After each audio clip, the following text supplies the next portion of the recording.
हमारे निरंतर भजन में ये 20 बातें बाधा पहुंचा देती हैं। यदि हम अखंड भजन करना चाहते हैं, हमारा निर्दोष भजन हो, तो इन 20 बातों से बचना चाहिए। पहली है, अपने जीवन में जांच कर लेना। इष्ट से, गुरु से विमुख करने वाले पुरुषों का या स्त्रियों का या विषयों का किसी भी तरह से हम संग न करें। पहली बात, आराध्य देव गुरुदेव के वचनों में अविश्वास पैदा कर दे, हमारी भक्ति को बाधित कर दे, चाहे वो स्त्री शरीर हो, चाहे वो पुरुष शरीर हो, चाहे वो कोई विषय ही क्यों ना हो, हमें उससे संपर्क नहीं रखना। भगवद विमुख करने वाले पुरुषों का संग नहीं करना, पहला लक्षण है। अगर वो कोई है हमारे जीवन में, तो हमारा भजन बाधित हो जाएगा। हमें संग नहीं करना, समझना है, हमें संग नहीं करना। मान लो भगवत मार्ग में विरक्त हैं तो, पर जो गृहस्थ है भजन करके भगवत प्राप्ति चाहता है, परिवार में अलग अलग उद्देश्य वाले, अलग अलग भाव वाले हैं, भिन्ने भिन्ने मति, अलग अलग मति वाले हैं। अब वो कैसे भजन करे? अपने को संपर्क नहीं रखना, अपने को जो कर्तव्य पालन करना वो करना, लेकिन हमको उनकी बात नहीं सुननी, उनका संग नहीं करना, उनका चिंतन नहीं करना। अगर इतनी चतुराई नहीं तो फिर भजन बाधित हो जाएगा। जासे होए स्नेह राम पद एतो मतो हमारो, जिससे प्रभु के चरणों में प्रेम हो, ये सबसे बड़ा मत है। गोस्वामी तुलसीदास जी कह रहे हैं, हमारे आराध्य देव गुरुदेव इनमें अश्रद्धा पैदा करवा दे। आराध्य देव का नाम, आराध्य देव की लीला, आराध्य देव का गुण महिमा धाम जो गुरुदेव से प्राप्त हुआ है, उसमें हमारी अरुचि करवा दे। इससे बड़ा शत्रु और कौन हो सकता है? क्योंकि लौकिक शत्रु तो हमारे देह को नष्ट कर देगा, लेकिन ये शत्रु तो हमारे आराध्य देव के संबंध को ही नष्ट कर रहा है, ये तो हमारे परमार्थ को ही नष्ट कर रहा है।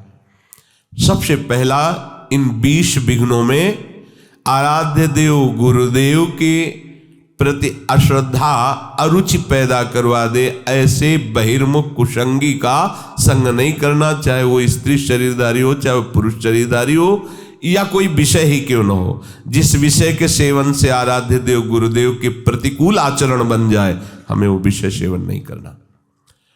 दूसरा, अधिक बोलना। मननशील महात्मा को ज्यादा बोलने का अवसर नहीं है। प्रायः आप देखना भजनानंदी उपासक मौन व्रती मिलेंगे। एक होता है जड़ मौन और एक होता है विचार मौन। उपासक को विचार मौन रहना ही चाहिए।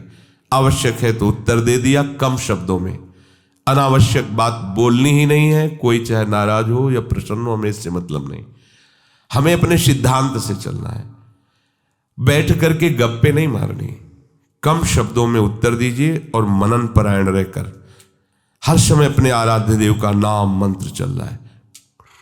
अधिक बोलना ये भजन में बहुत बड़ा विघ्न पैदा कर देगा। कैसा? सबसे अधिक पाप वाणी से बनता है, क्योंकि हम इसे समझ नहीं पाते हैं। किसी की भी निंदा करने में जो हमें पाप बनता है वो बहुत बड़ी गठरी होती है। पर निंदा के कीते आवत नहीं कछुआत मूर्ख, पर्वत पाप को ले चल अपने साथ। बड़ा भारी पहाड़ पाप का रख लिया। और भजनानंदी उपासक को इस समय कहाँ है किसी के विषय में बोलने का? पर देखो अपने लोगों में अगर ये विघ्न है अधिक बोलना, तो दो बातें आ ही जाएंगी, किसी की स्तुति और किसी की निंदा, किसी के गुण का वर्णन और किसी के अवगुण का वर्णन। ये आपके भजन में बाधा पहुंचा देगा। अधिक बोलने से मिथ्या भाषण निकल जाएगा, अधिक बोलने से किसी की निंदा निकल जाएगी, ये आपके लिए हानिकारक होगा। अहितकारी वचन, मिथ्या वचन, निंदा से भरे वचन, ये हमारे जिह्वा में नाम भगवान को प्रकाशित नहीं होने देंगे, मंत्र में रुचि नहीं हो पाएगी। अधिक बोलना। तीसरा है नवीन नवीन भोगों को भोगने की इच्छा रखना। आज ऐसे भोजन बनाया जाए, आज ऐसे किया जाए, आज ऐसे किए, किसी भी इंद्रियजन्य भोग को नवीन नवीन प्रक्रिया से भोगने की इच्छा रखना, ये भजन के लिए बहुत हानिकारक है।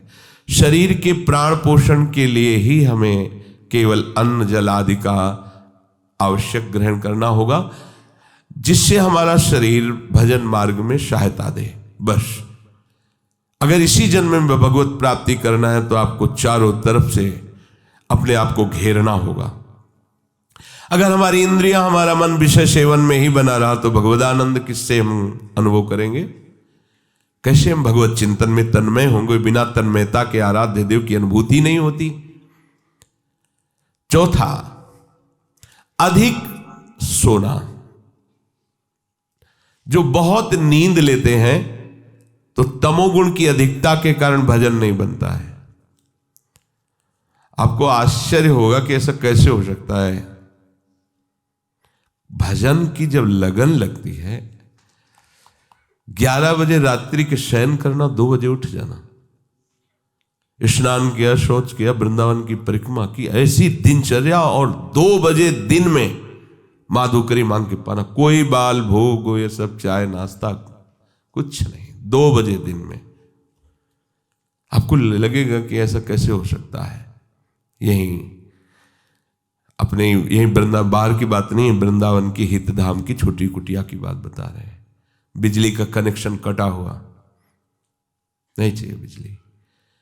अगर हम विषय सेवन में रुचि रखेंगे तो हमारी रुचि भजन की कैसे बनेगी? और शरीर है, ये जड़ है, इसको जैसे रखो वैसा अभ्यास बन जाएगा। कह रहे काशी में देखा, 2 घाटों के बीच की दरार में एक महात्मा रहते थे, रात्रि के 12-1 के लगभग निकलते थे। जब युगल किशोर ने बताया, हम अवश्य दर्शन करें, हम तो घाट में ही रहते हैं, हम तो यहीं बैठ जाएंगे, देखेंगे। और निकले, एक अंगोछा की लंगोटी लगाए हुए, बस अस्थिमात्र होए रहे शरीरा, गौर वरण तेजोमयी उनकी दृष्टि। गए, गंगा जी का स्नान किया, जब साष्टांग दंडवत करके, ये हमारा मतलब एक स्वभाव था कि कुछ भी ऐसा तो उससे बात करना, उनसे कि स्थिति कहाँ है, कैसी इनकी धरा है। तो जब संभाषण के लिए प्रार्थना की तो सुने कि एकदम निरपेक्ष महापुरुष, उनको किसी की अपेक्षा नहीं। पर जब दैन्य होकर प्रणाम मुद्रा में, तो रात्रि का समय एकांत घाट में हम ये, महाराज जी आप इसमें कैसे रह लेते हैं? बस ऐसे पतली सी एक लंबी दरार थी, उसी में घुस जाते थे और एक पत्थर का टुकड़ा ऐसे रख लेते थे। वो कैसे आप रहते हैं? तो मतलब घाट में तो वैसे ही गर्मी पड़ती है, उनका अभ्यास से ऐसे अंदर रहते हैं। और रात्रि में निकलते तो भोजन का, रात्रि में तो भोजन भी नहीं मिलता। तो उनका मारवाड़ी क्षेत्र में सब लोग प्रसाद पाके, बाहर बड़े बड़े ड्रम रखे होते हैं, वो तो सुबह ड्रम फेंके जाते हैं, उनमें जो बचा हुआ जूठन है वो बटोर लेते हैं, आके पा लेते हैं, शौच स्नान करके फिर अंदर 24 घंटे में। ये भी भगवत प्राप्ति का स्वरूप है। कैसे अपने अभ्यास योग युक्त है ना, ये जन्म अभ्यास के लिए मिला है। चित्रकूट में रामलीला हो रही थी, नवीन अवस्था थी 16-18 के बीच की स्वामी जी की। तो वो रामलीला में जब देखा कि भगवान राम सुबह राज्याभिषेक होना था और 14 वर्ष का वनवास, बड़ी तन्मयता से देख रहे थे। एकदम हुआ कि जब प्रभु को वनवास हो गया तो फिर मेरा जीवन किस काम का? अब मैं घर नहीं जाऊं। वो महापुरुषों में एक विचारधारा अलग बनती है, अब तो जीवन किस काम। भाग पड़े वहां से रामलीला से, गंगा के किनारा पकड़ा। वो समय काटते हुए ऐसे आगे बढ़ रहे थे। स्वामी शंकरानंद जी महाराज बड़े अद्भुत स्थिति को प्राप्त महापुरुष थे। अशनी आश्रम, जब गंगा किनारे भ्रमण कर रहे तब जब उनके पास आए तो उन्होंने दृष्टि से देख लिया कि इनकी बहुत ऊंची अवस्था जागृत होने वाली है अध्यात्म की। तो उनका बेटा कैसे तुम्हारा तो ये जो वेश है और ये अवस्था है तो पढ़ने की है, ऐसे कैसे? तो उन्होंने बताया, स्वामी जी मैं रामलीला देखकर भगवान का वनवास मैं सहन नहीं कर पाया, अब मैं निश्चय करता हूं कि आजीवन वनवास करूंगा। तो इस निश्चय का स्वरूप क्या होगा? उनका घोर वैराग्य से जीवन व्यतीत करना। तो उनका फिर संन्यास मार्ग ले लो, कहाँ दे दीजिए। नवीन अवस्था में गंगा जी में संन्यास दिया गया। संन्यास का होता है कि दिगंबर कर दिया जाता है, निर्वस्त्र, और गंगा में खड़ा किया जाता है। अब तुम्हारा कौन है? तो गंगा को साक्षी करके बोलता है कोई नहीं, नारायण के सिवा मेरा कोई नहीं। फिर वो संस्कार किए जाते हैं, फिर इसके बहुत से संत उपस्थित रहते हैं, फिर उनको लोक मर्यादा के लिए लंगोटी दी जाती है, और यहां तक केवल वस्त्र ढकने की अनुमति सन्यास को। जब उनको लंगोटी दे, उनका नहीं गुरुदेव, क्योंकि संस्कारी महापुरुष थे। तो कहा लोग बोले अब लोक व्यवहार रहा कहां प्रभु? तो उनका ठीक है, ऐसा ही सही, चलो। तो कहां? बोले आश्रम। बोले नहीं, जहां हमें आपने संन्यास दिया, आजीवन आपके सामने नियम लेते हैं, यही जीवन व्यतीत करेंगे। तो गंगा का किनारा ही उनका घर था। जैसे गंगा बढ़ती ऊपर चले, जैसे घटती वैसे रेत, बस ऐसे दिगंबर। नवीन अवस्था थी और उनकी स्थिति ऐसी थी कि जटाओं के भार से ऐसे नशे में जैसे उन्मत्त महापुरुष भगवदानंद के, और शरीर की त्वचा एकदम मोटी ऐसे। अब गंगा किनारे मच्छर भी लगते हैं, सब समय समय पे गर्मी, बालू तप्त होती, वो वैसे। क्या हुआ? क्या उनका शरीर नहीं था क्या? निश्चय इतना जोर का कि देह राग मिट गया। तो क्या आप में वो भागवतिक शक्ति नहीं है क्या? पर हम ये कह रहे हैं कि आप आकांक्षा क्यों करो कि हम कोई पहनने को मिले, खाने को मिले, ऐसी रहने की आकांक्षा करो। भगवत तत्व की ज्ञान की आकांक्षा करो, भगवत प्रेम की आकांक्षा करो, प्रियालाल के रूप रसास्वादन की, उनके श्री चरण सेवा की। ये आकांक्षा का विषय है, ये आकांक्षा का विषय थोड़ी है कि हम ये पहन लें, हम ये खा लें, हम ऐसी परिस्थिति में रहें, हमारी ऐसी हाई फाई व्यवस्था हो। हमारी मांग नहीं होनी चाहिए। हम स्वामी के आश्रित है, जैसा वो चाहे वैसा करें, जिसमें वो राजी है उसमें हम राजी हैं। तो अधिक नींद लेने का यह स्वभाव उपासक को छोड़ना पड़ेगा। बिल्कुल ना सोना और बहुत सोना, आगे के श्लोक में भगवान मना करते हैं। दोनों को योग सिद्ध नहीं होता। बिल्कुल ना पाना और बहुत पाना, दोनों को योग सिद्ध नहीं होता। तो अधिक नींद लेना, इस पे शासन करो यदि भगवत प्राप्ति करना चाहते हो। आपकी दिनचर्या में सोने का आपका ठीक समय होना चाहिए। जितने महात्मा आज तक मिले उन सबकी दिनचर्या परिपक्व रही है। परिपक्व दिनचर्या 2-4 मिनट की बात नहीं कहते, नहीं, उनका उठना, उनका लेटना, उनका खाना, उनका पीना एक टाइम पे होता है। ऐसा नहीं है जब चाहा तब। अगर उस समय तक भोजन नहीं मिला तो इसके बाद वो भोजन नहीं पाएंगे, चाहे 56 प्रकार के भोग आ जाए। एक महात्मा जिस आश्रम में हम गंगा किनारे रुके थे, उसी आश्रम में आए थे। शाम टाइम वो कुछ नहीं लेते थे, एक टाइम दोपहर में अगर भिक्षा मिल गई तो लेते थे। प्रायः कौन इनके पीछे पड़ता है, खान पान के पीछे। जिसकी लगन लग जाती है प्रभु की प्राप्ति में, ये तो बहुत छोटी बातें हैं।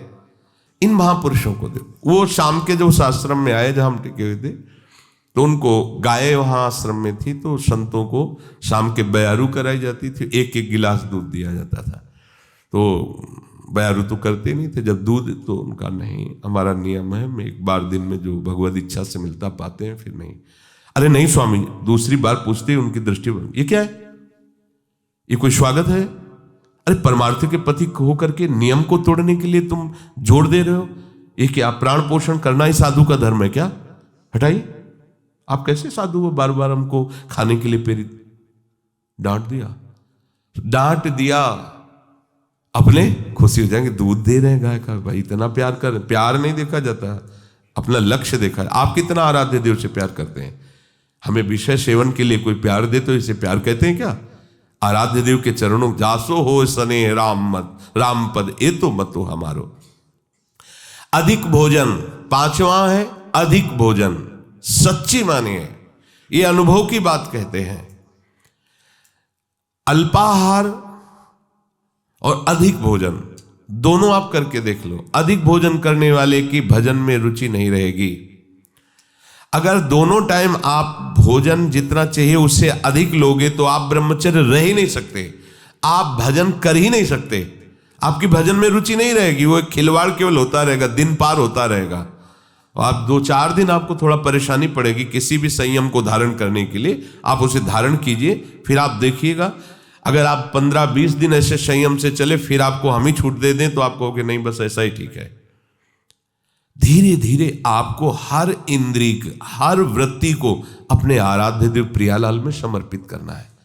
रोज का रोज हमारी आयु नष्ट हो रही, हमारा लक्ष्य केवल यही बना हुआ है, संसार के भोग। सोचो हम कहां खड़े हैं, हमें कहां पहुंचना है। अधिक भोजन ये भजन का विघ्न है, 5वां। और 6ठा है उपासक होकर हंसी मजाक गंदी करना। उपासक भी हंसते हैं अपने आराध्य देव की, अपने उपासना की, उपासक जन मिलकर वार्ता। ऐसा नहीं कि संसारिक उनको कॉमेडी उनको सुन के हंसना पड़े, उनको प्रोग्राम देखना पड़े कि हाँ चल रहा है कॉमेडी को हम हंस रहे हैं, ये साधना है क्या? हंसने के लिए तुम्हें तो प्रियालाल बहुत है, हास परिहास रसिका। या उपासक जन आपस में बैठ करके भगवत वार्ता, पवित्र वार्ता से विनोद, नहीं तो विनोद की ठौर कहां है। बिल्कुल नारायण हरि भजन में पाचो न सुहात, विषय भोग निद्रा हंसी जगत प्रीति बहुबात। तो हंसी मजाक करना ये उपासक का भजन का विघ्न है, ऐसा न करें। 7वां है अपने रिश्ते नातेदारों के प्रति आसक्त हो जाना, जैसे स्त्री पुत्र और भी जो संबंध है इनमें आसक्त, भजन नहीं बन पाएगा। सबकी ममता ताग बटोरी, मम पद मन ही बांध पर डोरी। 8वां है क्रोधी स्वभाव बना लेना, जरा से कोई बात करे तो बस एकदम गुस्सा हो जाए। नहीं, आप भजन करने वाले हो, कभी कभी किसी की प्रतिकूल चेष्टा, अब जैसे आप परमार्थ में चल रहे हैं, किसी को परमार्थ संबंधी ही आप सावधान कर रहे हैं, वो आपके सामने ही प्रतिकूल आचरण कर रहा है, आपको गुस्सा नहीं होना है। ये आपकी भी तो परीक्षा हो सकती है, भगवान आपको भी तो देख रहे हैं कि आप उपदेश ही केवल देते हैं या आपके भी जीवन में कुछ है।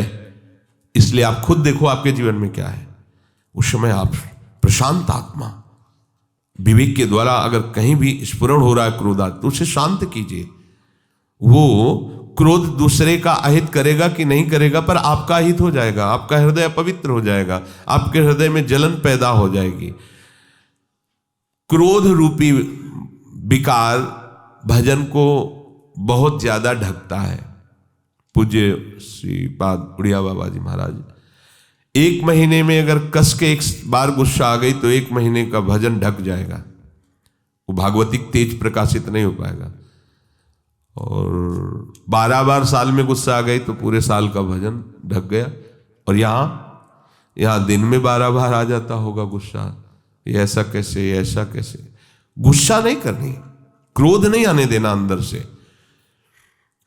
9वां है हिंसा करना। हिंसा वाणी से भी होती है, मन से भी होती है और शरीर से भी होती है। जो भगवत मार्ग का पथिक है सावधान रहता है, शरीर से तो हिंसा मुश्किल ही बनती है। किसी भी जीव को कष्ट देने का स्वभाव होने वाला साधक कैसे हो सकता है? किसी भी जीव को पीड़ा देने वाला कैसे साधक हो? परमार्थ का पथिक वो हो ही नहीं सकता, वो तो नाटकबाजी है। किसी भी जीव को शरीर से पीड़ा कैसे दे सकता है? वो नहीं दे सकता। बड़ी सावधानी रखने की जरूरत है। किसी भी जीव को नहीं, सांप मारो मारो मारो, बिच्छी मारो, कुछ को देखते छिपकली ऐसे भयभीत हो जैसे मगरमच्छ हो छिपकली, हाँ उसको निकाल के मार, ये सब बिल्कुल सावधान। बाबा श्रीधर जी महाराज काली दे 10-12 छिपकली मच्छरदानी में ऊपर, मच्छरदानी ऐसी मच्छर के हाथ 10-20 जगह से डाल सकते हो, ऐसी मच्छरदानी लगी थी। क्या रात दिन भजन में डूबे हुए। वो ऐसा नहीं था कि वो जो जाते थे अपने लोग, तो आपका लक्ष्य प्रभु है तो आप में सबको प्रभु को देखना होगा, सब में प्रभु, कोई भी बाधा नहीं पहुंचा सकता। सेनपुर में आपको मतलब ये बात ऐसा लगेगा कि शायद अत्युक्ति करके कही जा रही हो, जैसे काले चींटे घूमते हैं ना, ऐसे भूरी और काली बिच्छी घूमती थी शाम के, और एक से एक कोबरा, किंग कोबरा, बड़े बड़े सांप, क्योंकि गंगा का किनारा, भीषण जंगल, और एक पंजीरी बाबा, बूढ़े बाबा उधर रहते थे और दूसरे हम वहां थे, और वो कान के बहरे थे कि हल्ला बचाओ तो सुनाई न दे। अब केवल भगवद आश्रय ले ही तो और क्या वहां रह सकता है। बस दृढ़ निश्चय था कि अगर संयोग है तो काटेगा, नहीं तो नहीं काटेगा। तो बहुत समय तक रहने पर कभी बिच्छी ने नहीं मारा, कभी सांप ने। ऐसे आसन में बैठे हुए और ऐसे सांप जा रहे हैं, ऐसे बिचखा पर सांप। उल्लुओं की आवाज तो ऐसे जैसे कोई संगीत गा रहा हो। 14 राग से उगाता है उल्लू, 14 प्रकार की आवाज होती हो, हर आवाज में एक भय उत्पन्न हो। गंगा जी के किनारे तो प्रतिध्वनि भी होती थी उसकी। अंधेरा न कोई लाइट न कुछ, केवल प्रभु ही प्रभु, मंत्राकार वृत्ति। अरे जो पीछे संत महात्मा इसीलिए ऐसे स्थानों का चयन करते थे, अन्य आश्रय नहीं, केवल भजन ही करना पड़ेगा, दूसरा उपाय नहीं है।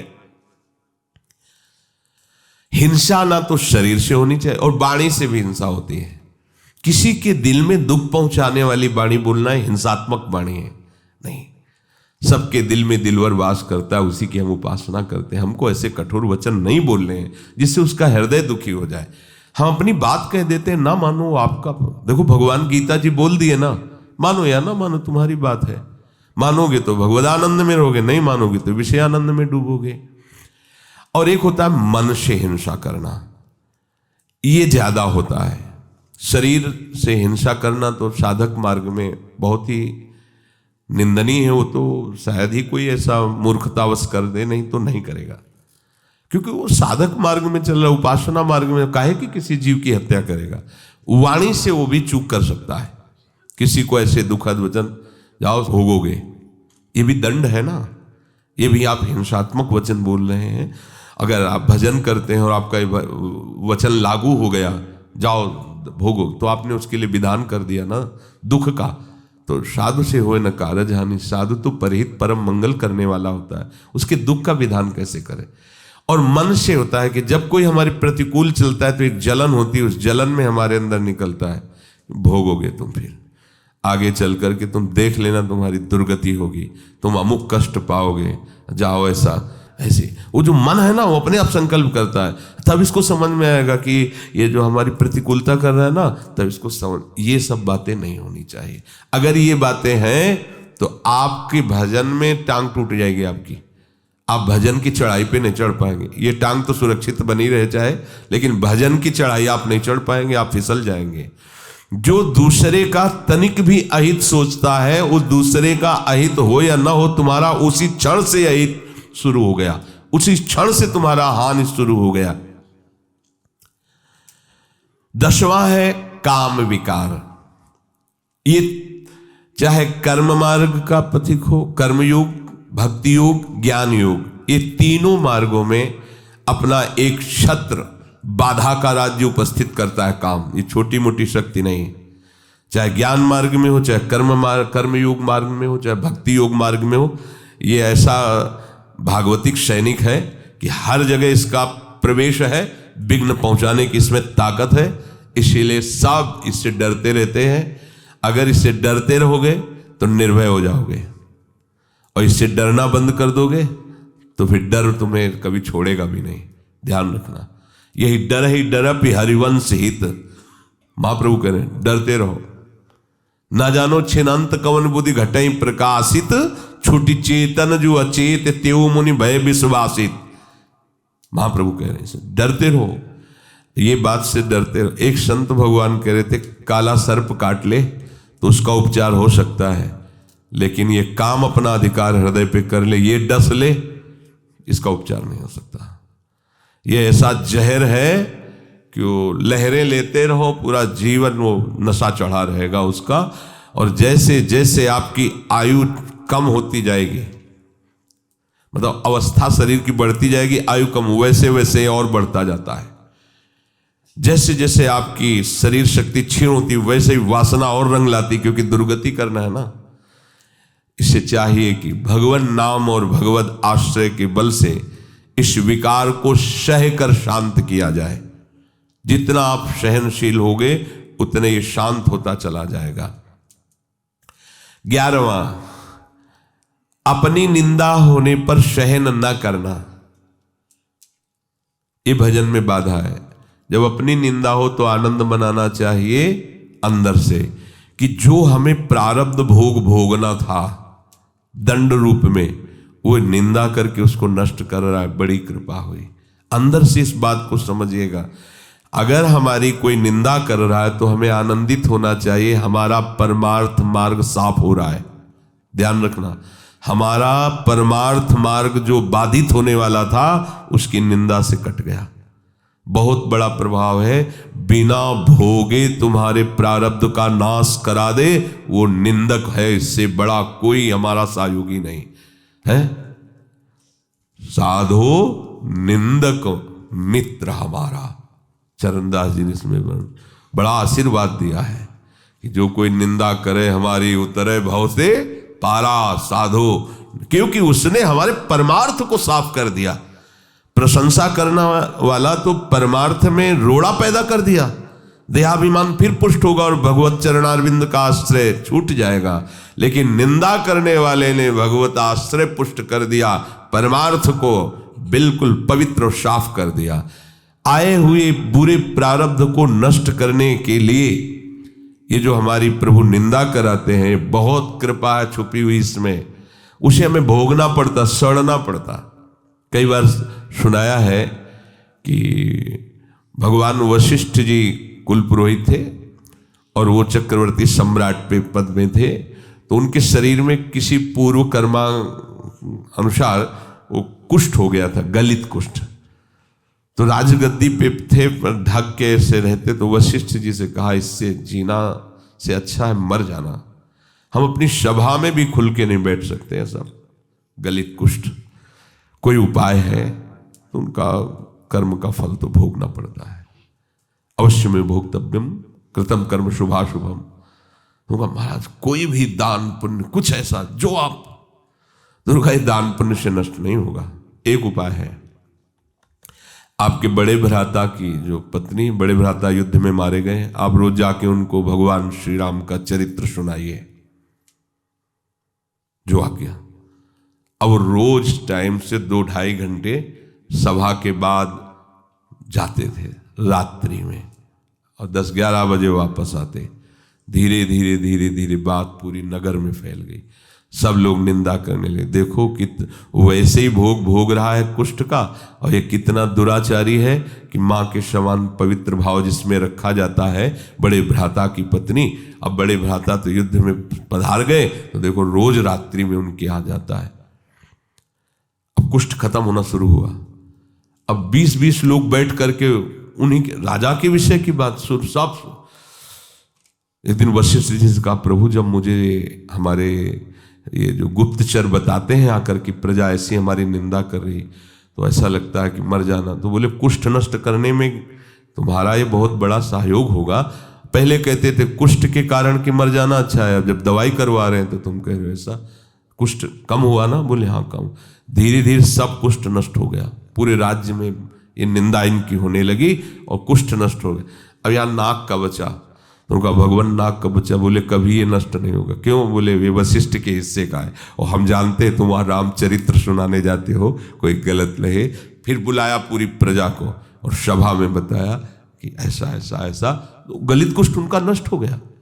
ये जो हमारी निंदा करने वाले हैं, ये जो हम केवल भोग कर ही उसका समन होता, उस पाप को, उस अपराध को अपनी निंदा जिह्वा से, संतों ने कहा माँ से भी ज्यादा ये दुलार करते हैं। माँ तो हाथ से मल साफ किया होगा, ये हमारे उस कर्म जनित मल को वो जिह्वा से साफ कर देते हैं निंदा करके। तो निंदा जब हमारी हो रही हो, अपमान हो रहा हो, तो हमें सहन करना चाहिए। हमारे बहुत बड़े बुरे प्रारब्ध का वो निवारण कर रहे हैं। पर ऐसा बहुत कम होता है। जब निंदा होती है तो हम जब उसकी निंदा खुद करने लगते हैं तो उसका परिणाम ही होता है जो हमारे पास था वो तो था ही और वापस आ जाता है। पर निंदा के किए थे आवत नहीं कछुआत, मूर्ख पर्वत पाप को ले। हमें दूसरे की निंदा नहीं करनी, पर अपनी निंदा हो तो आनंद पूर्वक सहना है। किसी से कहना भी नहीं कि वो हमारी निंदा करता है, नहीं, जो पूरा काम होना है उसमें घाटा पड़ जाएगा। परम लाभ की बात है, ध्यान देना। पर ये सहल नहीं होती बिल्कुल, और ये बिल्कुल निर्मल कर देगा आपको। निंदक नियरे राखिए आंगन कुटी छवाए, बिना साबुन पानी बिना निर्मल करे सुहाए। कह रहे ज्यादा दूर मत रखो, सीधे आंगन में रखो, जिसे निकलते बैठते हो तुम्हारे कान में निंदा पड़े। अगर कहीं भगवान ऐसी पवित्र व्यवस्था कर देते हैं कि कोई निंदा करे तो उसका विरोध कभी न करे, चुप रहे। यद्यपि बहुत कड़वी दवा है। वो तुम ऐसा कह रहे थे, अरे वो क्या पापी पुरुष हैं इसीलिए संतों पर दोष लग, बिल्कुल मत बोलो, ले तो सब घाटा हो जाएगा दवा में, फिर वो उतनी सामर्थ्य नहीं रह जाएगी आपका जो रोग नष्ट होना है। शांत चुपचाप सह जाओ। जैसे कोई कहे कि वो ऐसी निंदा कर रहे थे, हाँ तो इसी लायक हम ही है ना, राधा राधा, आगे बढ़ो, अपना काम बन रहा है। श्री जी कितनी कृपालु है, बिना भोगे हमें निर्मल करके आगे बढ़ा रही। और 12वां है स्वयं दूसरों की कभी निंदा ना करना और ना सुनना। देख लो ये भजन के विघ्न है। अपनी जबान से किसी की निंदा नहीं करना, अपने कान से किसी की निंदा नहीं सुनना। और 13वां है अपनी दिनचर्या में आलस्य न करना। बहुत रोज 4 सवा 4 बजे जाना पड़ता है, कभी कभी तो सो लेते हैं या प्रमादी नहीं, या शरीर चलने लायक नहीं रहा तो बात है, नहीं तो आलस्य साधु के उपासक के परमार्थिक जीवन में बहुत बड़ा शत्रु। आलस्य नहीं होना चाहिए। और शौकीनी, कोई भी वस्त्र खान पान कुछ भी शौक के लिए नहीं होना चाहिए।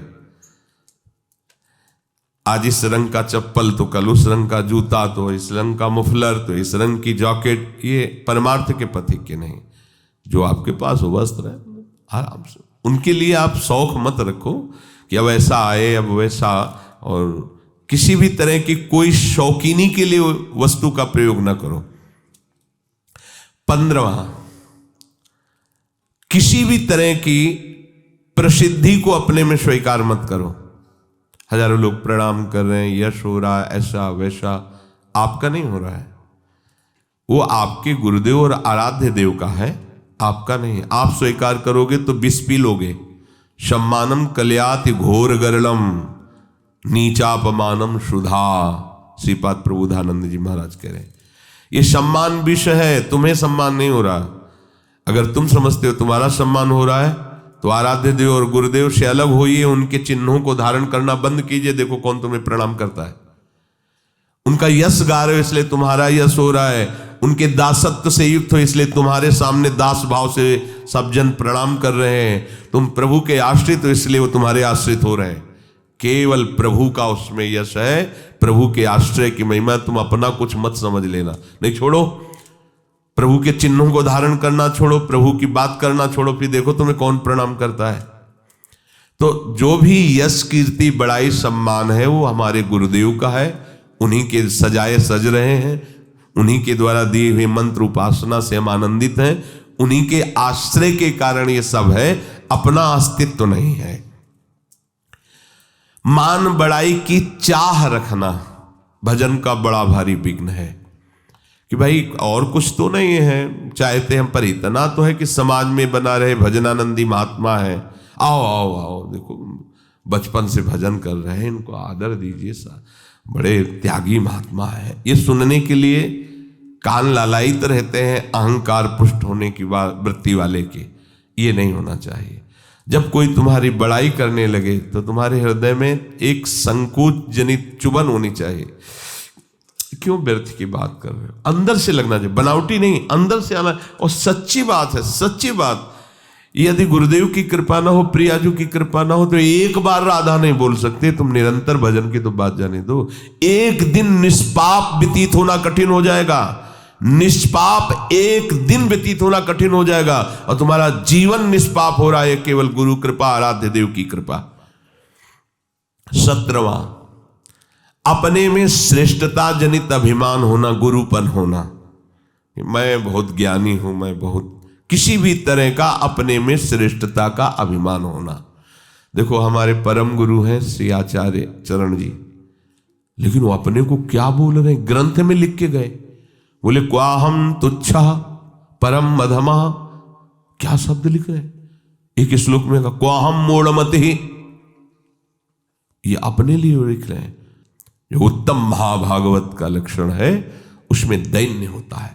देखो, आज तक कोई श्री हनुमान जी की जोड़ का महात्मा नहीं हुआ, हनुमान जी की जोड़ का नहीं हुआ। बल में, ज्ञान में, दासत्व में, सेवा में बेजोड़ महात्मा।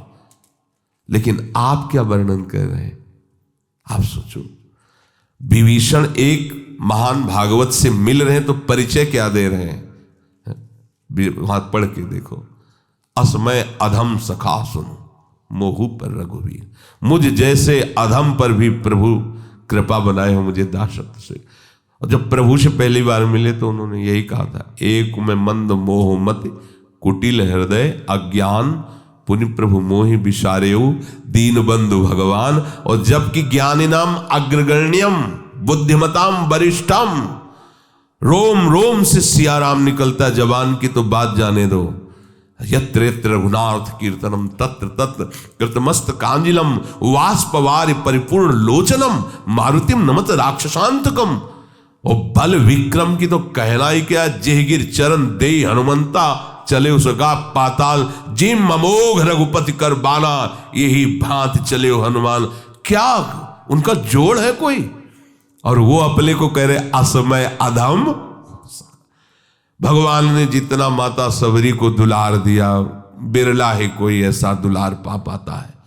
और सबरी जी क्या प्रभु से कहे, अधम ते अधम अधम अति नारी तीन मां मैं मति मंद अघारी। ओहो, ये देखो महाभागवतों की वाणी।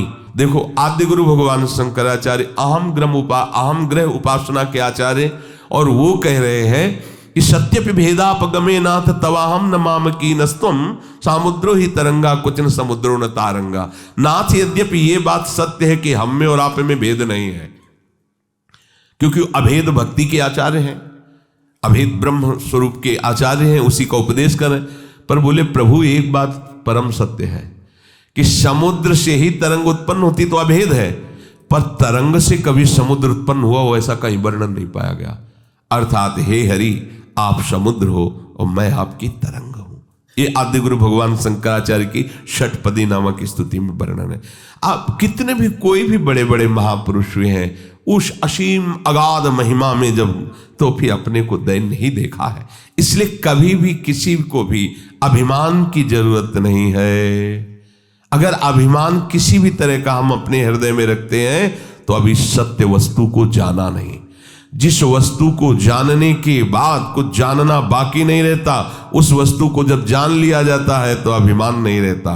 और जब तक उस वस्तु को जाना नहीं तो अभिमान किस बात का? दोनों स्थिति में अभिमान नहीं होता। जब उसको जाना नहीं, पाया नहीं तो अभिमान किस बात? और उसको पा लेने के बाद, जान लेने के बाद अभिमान रहता ही नहीं है। 18वां परदोष चिंतन। कभी किसी के दोषों का चिंतन न करे, क्योंकि चिंतन यदि दोषों हो तो आपके अंदर दोष आ जाएंगे। चिंतन के साथ साथ वर्णन, श्रवण, ये सब शुरू हो जाता है दोषों।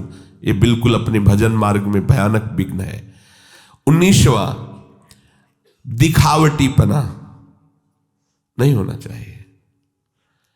एक पद्धति से चलो। अगर वैराग्य मार्ग में भी है तो गुरु परंपरागत वस्त्र और तिलक आदि रचना का एक ही क्रम है। अलग अलग संप्रदायों में अपने अपने आचार्य द्वारा जो तिलक दिया गया है, यह हमारा बनावटीपना या दिखावटीपना नहीं है। यह हमारा आचार्य प्रदत्त दासत्व का चिन्ह है। ये कोई खिलवाड़ नहीं है कंठी तिलक धारण करना, पर बनावटी नहीं। आचार्य परंपरा से जुड़ा होना चाहिए, आचार्य प्रदत्त मंत्र होना चाहिए, तभी। ऐसा नहीं कि बनावटी वेश जो मनाया, लाल पहन लिया। हिदाम में गए थे, लाल कपड़ा पहने, बोले शरणागत मंत्र लेना, तुमने कहा वैसे ही आप लाल वेश धारण, बोले वो तो ऐसे पहन लिए। ऐसे कैसे पहन लिए? गेरुआ वस्त्र की महिमा समझते हो? साक्षात नारायण स्वरूप, अग्नि स्वरूप माना जाता है। ऐसे ही धारण कर लिए, ऐसे ही कपड़े धारण कर लिए, ऐसे मन मानी। कोई भी दिखावटीपना नहीं होना चाहिए, आचार्य परंपरागत होना चाहिए। और उपास्य देव की प्राप्ति के लिए जो वैराग्य वेश धारण किया है, जो गुरु ने दिया है, प्राण निकल जाए पर उसे नहीं छोड़ना चाहिए। ये जो ऐसे नहीं मनमानी आचरण, ऐसा नहीं। एक बार एक महाभागवत एक परम सन्यासी को बंदी बनाया गया था, गौ हत्या के विरोध में वो खड़े हुए थे। तो उनको कहा गया आप अपने वस्त्र उतारिए, तो उन्होंने उनका गला काट दीजिए, स्वीकार है, पर हमें काषाय वस्त्र नहीं उतार सकते, ये हमारे आचार्य और गुरु प्रदत्त है, तुम इसे खिलवाड़ मत समझना। ऐसा जब गौ हत्या के विरोध में खड़े थे तो उनका दंड भी भंग कर दिया गया था, उनका श्राप लागू हो गया था। बहुत ये जो आचार्य परंपरा से पोशाक और भागवतिक चिन्ह, वैष्णव चिन्ह मिलते हैं, खिलवाड़ नहीं है। जब मन आया तब धारण किया, जब मन आया तब उतार दिया, ये हुए ही नहीं प्रभु के। ये सब केवल स्वांग रचने वाले नौटंकी नाटक वाले हैं। ये कोई नाटक का खेल है क्या कि पर्दे पे गए तो साधु का वेश बना करके आशीर्वाद दे रहे हैं, पीछे आए तो पैंट शर्ट और बीड़ी हुक्का पी रहे हैं? ये थोड़ी, ये कोई सीरियल का साधु थोड़ी है।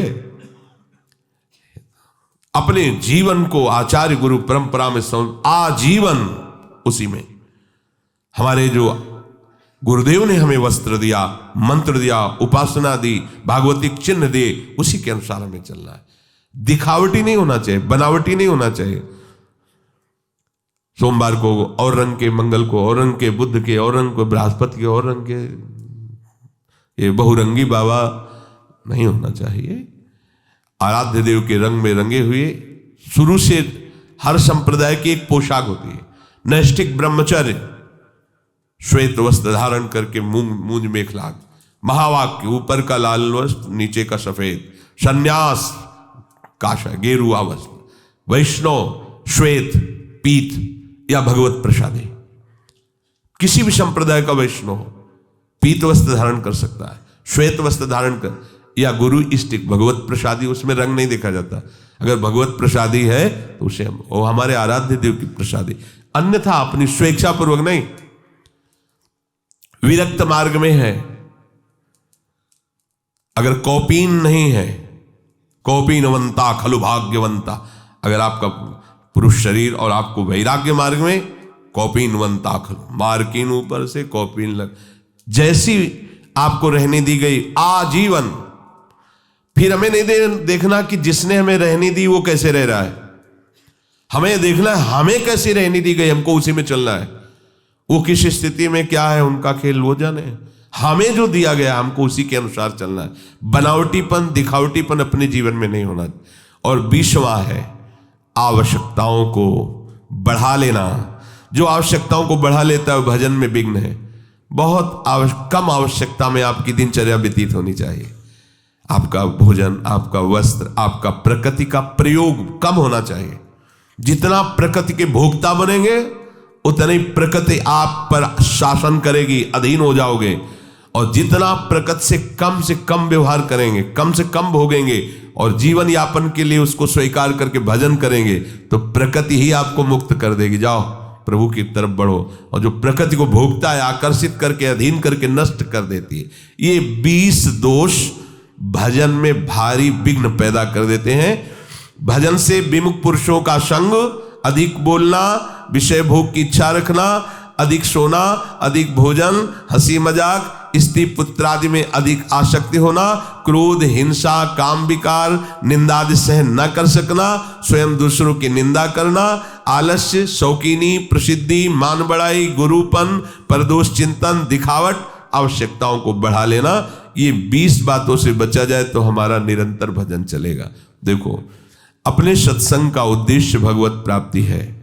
किसी की भी निंदा स्तुति करने का ना हमारा अधिकार है और ना हमारी कोई चाह है। अपने लोग कभी इस कुमार्गगामी प्रवृत्तियों में ना फंसे, इसलिए उनको विस्तृत रूप से बताया जाता है। सब भगवत स्वरूप है, अंत में हमको यही मानना है, सब भगवत स्वरूप है। अगर कोई दिखावट कर रहा है तो मेरा प्रभु ये मुझे मानना है। अगर कोई कुछ भी कहीं भी है मुझे मानना है, पर अपने लोगों को इन दोषों में नहीं फंसना। अगर फंसेंगे तो सब में भगवत भाव या भजन हम नहीं कर पाएंगे। इसलिए इसकी व्याख्या रूप में वर्णन के श्री राधा वल्लभ।